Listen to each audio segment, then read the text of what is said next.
I know it sounds so hacky and cliche to say, but the work is the reward. You know what I mean? Right. I just working. I've never been about awards. I mean, honestly, I'm not driven by that.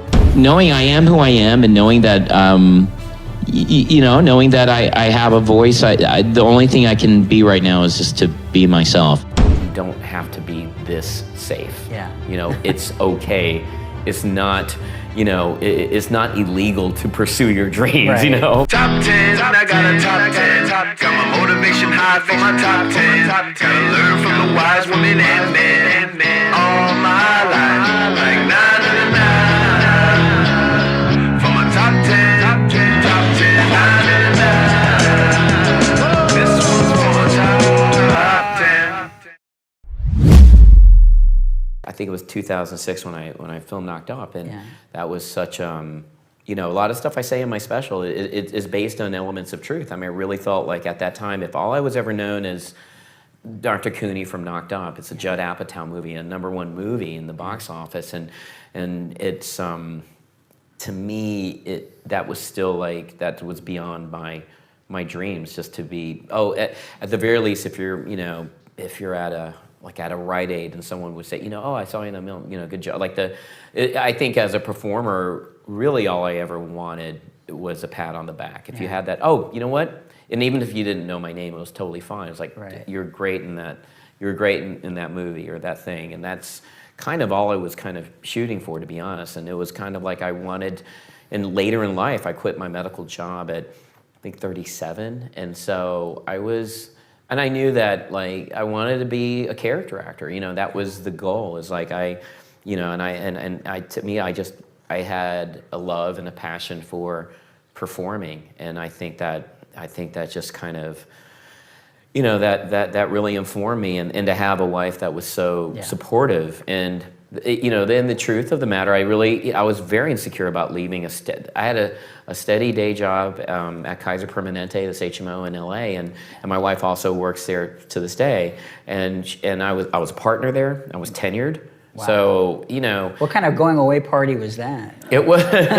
People were like, "Yeah, we're going to see you on Monday. We know that." You know what? To your point, there were younger doctors who were like friends of me and Tran that would say, we get it. We know, you're a comedian at heart. And then there were older generation of doctors like, God, that's really risky. I don't know if. Yeah.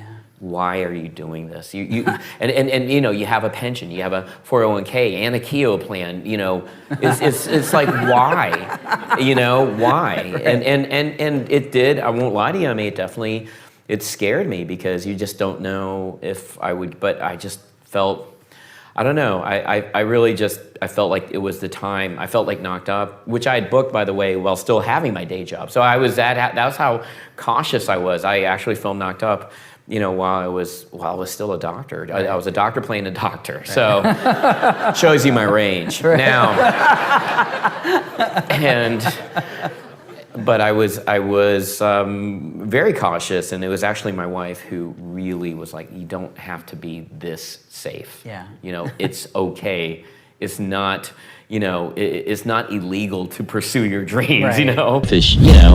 It's the whole adage of life is short, so you might as well, while you're here, just make the most of whatever opportunity you got. And I definitely channeled that in the Hangover movies, because it was like that right there is just kind of, when I think about it, it's complicated for me to watch it, because especially the first one, because I end up thinking about Tran a lot, and then but also on a positive side, I end up thinking like, wow, this is just don't think sometimes, just do it, don't overthink. It sounds so hacky and cliche to say, but the work is the reward. You know what I mean? Right. I just working. I've never been about awards. I mean, honestly, I'm not driven by that, because to me, if I'm working, if I'm happy, that honestly, that is because it's so tough in this business, especially as an Asian American getting any work, especially with my look. Right. It's just like I mean, for me to be working at all is, and that guy who had another career before that, I feel like I'm a walking miracle. Right. In so many ways that I honestly don't need anything to validate that except more work. I just want to keep flowing. People don't know this. I was very serious and very intense. Oh yeah. I was very serious and very intense, and I think that I think that's kind of how I am in terms of my own work ethic. Even with comedy, I think I'm just very serious and very, very, very focused. And I was very self-aware that, like, I was doing stand-up comedy on the side, and it was still like a hobby of mine. But I did not. But a lot of patients were, and nurses, they were shocked. I was just really serious, and I did. It's like I would definitely compensate to a degree where I didn't want anyone to know I was doing comedy, because I did want to be. Medicine is life and death. So you it's nothing to be trifled with at all. So I remember hearing an NPR interview with Will Ferrell, and he said, like, in his early days, he was like a bank teller, and he was doing some stand-up comedy or taking some improv classes. And while he was working at that bank, it was like, did you ever joke? I think Terry Gross said, "Do you ever joke around?" Will's like, "No, I never." Yeah. It sounds, and I totally get it. I totally understand. It's like you would bottle all it up, and save it for the stage. Yeah. Knowing I am who I am, and knowing that. Knowing that I have a voice, the only thing I can be right now is just to be myself, and to have my work express whatever I'm thinking, and that's why I like stand-up. Maybe that's why I like stand-up so much, because this is the only time, like, in my art, that I'm kind of being as close to myself as possible. The way I look at my career is everything's an audition. Ride Along 2 is an audition. Any performance, life is an audition to get other stuff in life. So, like, I look at every episode of Dr. Ken is an audition to keep it going to the next level. So I think every step auditioning is basically trying to prove yourself, and I believe everything with your work that is an audition. Everything in your work is an audition for the next level. I really wanted to. The goal was really to act, and I think that's why I didn't really pursue headlining in comedy that much. I thought, like, at that time I was good enough to get a theatrical manager, theatrical agent, and that led me ultimately to getting the part of Dr. Cooney in Knocked Up.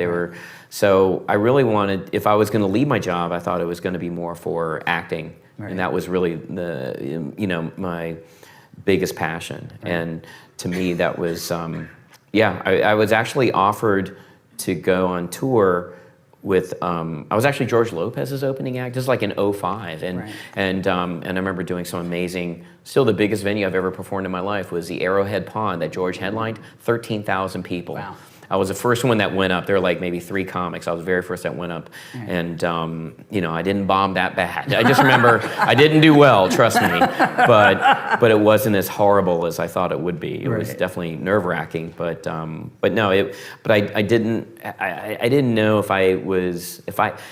At that time, I wasn't even married and had no kids, and I didn't feel like I had lived a life yet that I felt like was worth talking about for an hour. I didn't feel like I experienced a lot of things that were unique, or maybe my inability to do so. But I felt like coming back full circle and doing stand-up, I felt like, and not having done it for 10 years, I was like, I think I have some stuff to talk about and some stuff I've gone through. Yeah, Crazy Rich Asians, that is like the first project, the first major movie that's become this global hit where I don't think about, what's in it for me? It's the first movie I've done where that has really hit, where I'm like, I am so happy for the movement as opposed to the movie. John Chu, the director, is like, this is not a movie, it's a movement. Right. And we're all drinking off of that Kool-Aid while we're filming it. This is not about, we all knew it's really not about us. It's not how to get to that, at least for me. It's not how to get to that next level. It's like, I have friends of mine that I've quietly kind of produced other, like, very talented Asian American filmmakers, and I've quietly produced and even financed some independent movies. And one of them went to Sundance, is Advantageous, this Asian American coming of age drama. It was like my first really dramatic role, and it won a jury award at Sundance. And it was like, I really have evolved. I think the older I get, and as my kids get older, if they want to get into the business, I think about their future, and I think that show business, when approached correctly, is so rewarding. The biggest mislead was, like, I think I had, like, some sort of, I don't know, like, dissociative fugue, and say, I just want to be an actor. No, I was doing theater in college. I was doing stand-up comedy med school as a hobby. So all of my friends in medicine, and my wife, who's a doctor, they were like, all my friends were just like, when I said I was going to act full time, they're all like, yeah, we saw that coming. You know, I was one of those guys. And then even my wife was like, when I married you, I knew I married an actor at heart, not a doctor. So they all kind of saw it coming when it happened. And but ironically, it was me who actually wanted to. I was the one a little bit more nervous to quit than my wife, because I just filmed Knocked Up, but I was very practical about it. I was like, well, you know, I was just a day player in that movie. I don't have any other offer, you know, but all I know, I did come back to work very depressed, because I just hung out with Paul Rudd and Katherine Heigl and Seth Rogen and Adam Scott and Jay Baruchel and Jonah Hill and Jason Segel, like the biggest names in comedy. And so it was like, and Judd Apatow, I was like, and I got to come back to this. It was just hard. It was hard. And it was like, I feel like my wife was like that college coach that told the star athlete, it's time to go pro. Just leave. It's time to leave. And it was so, you know, I quit with really I had no jobs on the horizon. So it was, when I think about it back then, I was like, it was nerve-wracking. I quit a stable 6-figure job that I was tenured. I was a partner and had for the rest of my life with benefits. And I'm like going into something in your late 30s that chances are you probably won't make. But I did feel like even if I didn't make it, I needed to know. And I would go back to my day job, you know, if I just needed to know. And it was just time to go. Come on out, Ken. Let's see what's going to have to go on here. All right.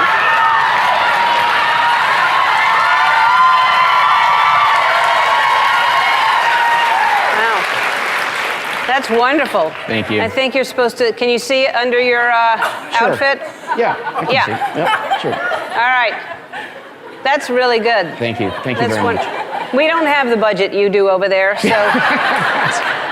All right, you have 1 minute to get to act out a series of clues for me. It's like charades, and it's in the honor of the Masked Singer. So you're dressed that way for that reason. Okay.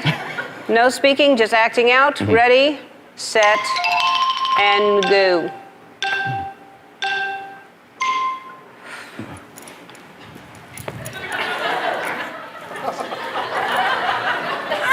Are you a model? Are you a runway model?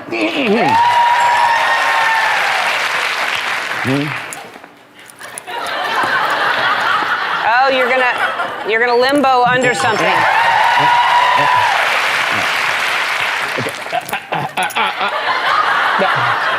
Yeah, that's better. Flossing, yes. Yeah. Okay.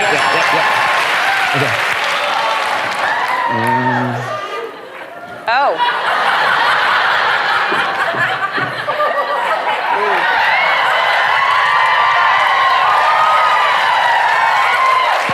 You're gonna strip, or you're a stripper?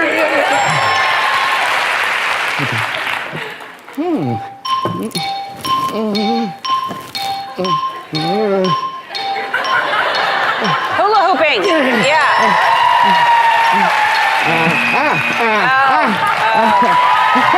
Yeah.